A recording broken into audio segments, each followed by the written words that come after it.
Well, typical Glasgow in November. Well, it's December actually, this one. Pouring a rain. It rained the whole day, and Celtic end not covered at the time. I can remember us being soaked to the skin. But that was a good game. I remember it being a good game, and two brilliant goals. The McLeod one, typical against Rangers. Thunderbolt into the back of the net. Uh, don't remember the Nicholas goal top of my head, but remember it being a good game.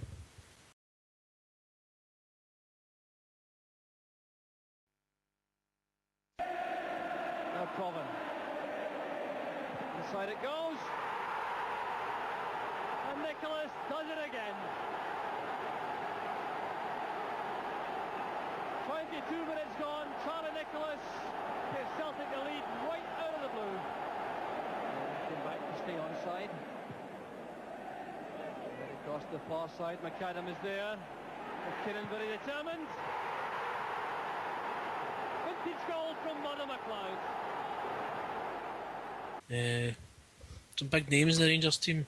Big names in, like, still involved with Scottish football. I noticed Gordon Smith, Derek Johnson, Craig Patterson, all the greats. I think to be fair as well, I mean obviously that was a golden era of Rangers, that team, if you ask me.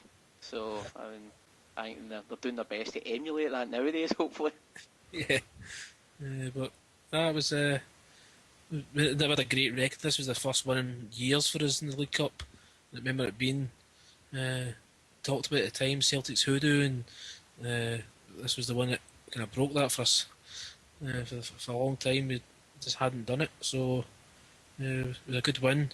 Celtic. I mean, looking at the Celtic team now, I mean, apart from Graham Sinclair, and the rest of the team stand out class players from the 80s there. I mean, there's like Danny McGrain, Roy Aitken, Murdo McLeod, Davy Provan, Paul McStay, Frank McGarvey, Tommy Burns, and Charlie Nicholas. And a few greats in there. Yeah. Some really great players. I think obviously nowadays there's this media whitewash of the early 80s. You know, it's like Aberdeen, Dundee United, the new firm ruled Scotland. But I mean, you know, we were there pretty much for most of the competitions, and obviously if it wasn't for some late capitulations and probably a poor defence, we'd have won a lot more on top of what we already did win. I mean, we weren't too bad. I think obviously the difference was Europe, which Aberdeen and Dundee United managed to progress in, and we didn't really. Yeah, we made some good nights in Europe around at that time now. Obviously, 81, we got knocked out with Madrid. We also had good games against Ajax. I remember Graham Sinclair marking an old Johan Cruyff out of the game, but a few of them a couple of years later, Sporting Lisbon, I think. It was a great game at Celtic Park. Yep. But we never got as far as we probably should have, but there was definitely some great nights, and as you say, it seems to be kind of only United and Aberdeen actually were good in the 80s, but it used to be kind of forgotten about. There's some great players in that team. Actually, hard to imagine we never win more with them when you see it in paper like this. I'll go through the team actually. It's Bonner, McGrain, Graham Sinclair, Roy Aitken, Tom McAdam, Murdo McLeod, Davy Provan, Paul McStay, Frank McGarvey, Tommy Burns, Charlie Nicholas, and Mark Reid on the bench, who was one of my favourites at the time. Really liked Mark Reid. Was that because you also played left back at the time?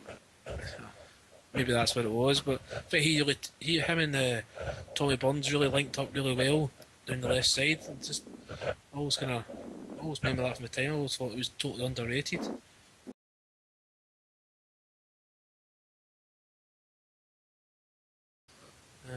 Again, this one again is another strong Celtic team that's on there, and Brian McClare's been added to the squad. Jim Melrose was on the bench. So it was the best of times. It was. Yes, but a young person, I don't really. Defeats don't really seem to come back to us, obviously, because you never watched the video again and again, like you did with the runs. So memories don't really come back. Certain guys scored 3 goals for Rangers that day. I don't know if he'll be still eating pies to celebrate, but he's top off. So. I'm not really sure who you mean, but you know, obviously somebody you'd play for nothing for the club, and he's Yes. currently managing for nothing, if rumours are led to be believed. So, yeah, I mean, that's one of the ones. Again, I think Celtic pulled it back, and I think obviously your favourite, Mark Reid, I think he scored a penalty that day. I think Yes, God, yeah. it's obviously would take a lot of nerve to do so. But I mean, so there was that, which obviously was unfortunate. And again, a few years later, 86, 87, this was after the Beast came in, was managing at Rangers, and we lost again. And this one pretty much in controversial circumstances. Do you remember a lot about that day? Yeah, this one's a lot more fresh in the mind. This was Mr. Simon's big day for Rangers. Yep. Sorry, the referee's big day.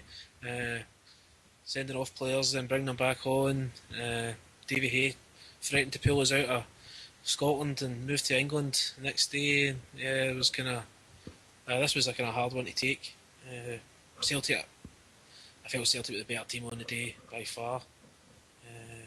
Starting to lose some of the team. You can see, and there's Tony Shepherd's in there, Owen Archdeacon on the bench, Alan McInally. It wasn't when the team started to break up a bit. Mark McGee brought in. Yep. But Graham Souness must have been Souness' first season. This was the season Souness first came in, so obviously you had all the English players coming up. I think we'd already beaten Ibrox and we'd lost at that game, and probably it was within weeks of this game, I think. And again, when this was a game that I watched on TV. I was still too young to go to some of these games, and again, Brian McClare, a thunderbolt equaliser, again in front of a Celtic end with no roof. Just at the end, I think probably my abiding memory of it comes after the game, the TV cameras, and it shows Pat Bonner telling Davy Syme to go up and get his medal for the cup. Yeah. Which, I mean, it was a real controversy day. I mean, the whole the Syme sending off Tony Shepherd and letting him back on when somebody told him it was a coin or somebody. I think he thought Tony Shepherd hit him in the back of the head. Was that right? Is that the kind of story at the time? I think that's what was reported. Yes, he thought Shepherd struck him or bit him or something. I don't know. I mean, unfortunately, we should all know by now that Scottish referees, it's not a problem you solve by throwing money at. No. Yeah. So we can get that, but I mean, it was and then after that, things really tailed off. But we had the 1990-91 League Cup final again against Rangers. And this one again, another narrow defeat, but it was after extra time. And this one, and I think it was one of the times where, we're going maybe more on a bit blind faith and hope. But we took the lead. It was Paul Elliott who opened the scoring that day. Yeah, I don't have really much to add to this one. Just Celtic was just, you say it was blind faith. It was I mean, it's a bad day when Jerry Craney was never particularly Celtic class. I don't think it was more kind of summed up Celtic at the time. More kind of he was one of the main players up front that season. It was kind of not great. The big Jackie, it was kind of fans' favourite, but kind of let a lot of people down. He never had a consistency. I think stuff like that, it probably kind of shows where we were as a team, and probably kind of what money we had to spend, and we probably actually dealt with our expectations a lot better than what we probably could have done. Like we seem to be quite quickly accepted these people, and you made heroes out of guys like Rudy Vata, who would come along a wee bit later when probably some of the older guys were wanting them chased because he had no business being at Celtic Park. I think Rudy Vata was always a kind of a cult hero. He was never that great. He had a couple of good games, a few good games. Honest professional. That one game at Firhill, I think everybody talks about. Yeah, but he was never a great. He's a bit, for me, he's a bit like an Oni, kind of thick fans' favourite. Rudy Vata. You're going to get in trouble for that comment. Yes, I know, but there's certain players that just never really as good as certain people make them to be. Maybe that's me looking at the negative side, but the guy was an honest professional, and that's all he was. He was an honest professional. He wasn't, again, Celtic class, I don't think. Just when you think, certain cup finals are bad, fast forward a few years later, and it was Raith Rovers. Yes. Is there any point this getting was, over this? Do we really want to? I suppose we should, but there was a lot of optimism. Tony Burns had came back, and it was a dire team. But I mean, Lou McCarry had left a shell of a team when he left, and went through it there. I mean, Paul McStay, and John Collins. I mean, even Andy Walker had been far beyond his best days at that point. Charlie Nicholas was far beyond his best days. obviously Tom Boyd. your two main forwards were guys in their second spell returning to the club. And I think, to be honest, but we can. I mean, the thing is with that day, I still think in the second half we murdered them and the amount of chances we missed. I mean, we should have been home and hosed, but of course we eventually did take the lead through Charlie, and I think the way Charlie celebrated, no one would have enjoyed breaking the run without trophies more than him. But then of course we had Gordon Marshall in goals, and as we weren't going for the title, he wasn't in a mood to try and kind of keep the opposition out. You know, he was just a nightmare day for there on in, and I know when it went to penalties, and penalties technically they aren't a lottery, they're about skill and holding your nerve, but technically anything can happen, and you know, obviously Raith Rovers had nothing to lose by that point, and there was just something quite hurtful, the fact that it was Paul McStay. Yeah, I mean, one of the most hard games I've been had to take. It was really difficult. I mean, I wasn't at Black Sunday, as you know. I was out the country, avoiding tear gas and fighting people in the street. But so was I in Motherwell. But, bad enough. But this is probably the one. This and I also think the Falkirk semi-final in the cup, at Ibrox. Yeah. Two of the worst games in cups that have definitely hard. I mean, sometimes we get to a final and you're playing Rangers, and you know it's hard to take at the time, but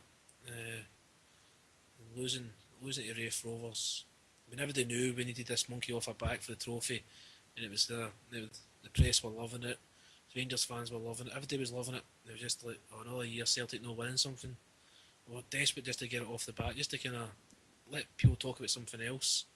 And it's a bit like the kind of, you'd think that we've never beaten Inverness in the cup, the way they still talk about the Inverness game, but it's a bit like that. At this point, this was all they talked about. Celtic have not won a cup in so many years, and this was the chance. If everybody thought Raith Rovers, I think they were in the division below at the time. Yep, the first division. Yeah, so everybody thought this would be the time, but Celtic was still pretty low, and Burns was really taking the team at this point, and there's still a lot of players that should never have been there. And, it was a hard day to take. Yep. I mean, it was a hard season to take. Obviously, we rounded it out in the end nicely with the Scottish Cup and that carnival of football versus Airdrie. Yes. But, you know, obviously that's Scottish Cup, so thankfully we don't have to talk about that today either.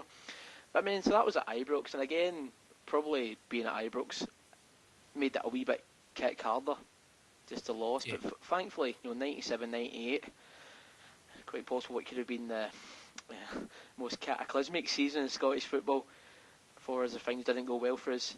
But we went back to Ibrox in the League Cup final against Dundee United, and we're pretty much on top for the first whistle. Yeah, it was one way traffic this day. It was things started to click at Celtic at this point. I mean, for 2 or 3 months after this was really kind of. I think is it FC Tyrol we played in the cup this season? Was it that season? That was the season. Yep, aye. Yeah, I mean that kind of up to that point, Janssen was struggling to find his feet. Took a long way to get any players in apart from Larson, and it wasn't until I think we signed Paul Lambert the week before this game.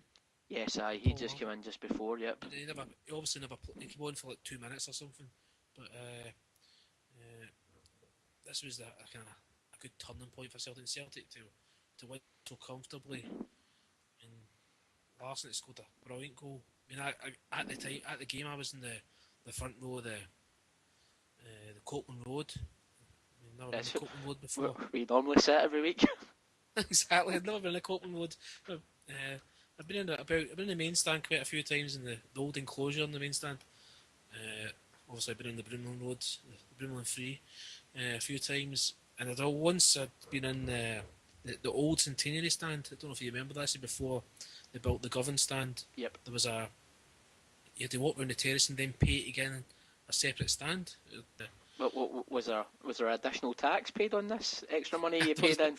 I don't know. It was straight in somebody's back pocket, I think. But it was you paid to get into terrace and then you paid a separate stand to get into the seated bit, well, bench bit, which was like where the Govan stand is now. And I think it was called the Centenary stand, so probably built in 1973 or 72. Whoever's history you want to read, I don't know. But, I think the Gallant Pioneers thing in the 1872 is only kicked in recently. I think it's only kicked in recently because they know there's every chance they won't make it until next year to make the genuine 140 or whatever it is. Why won't they make it to next year? Has something been happening? It's just, a downturn of a series of unfortunate events. Right. I think maybe is letting me snick it. I'll have to do a Darryl King here.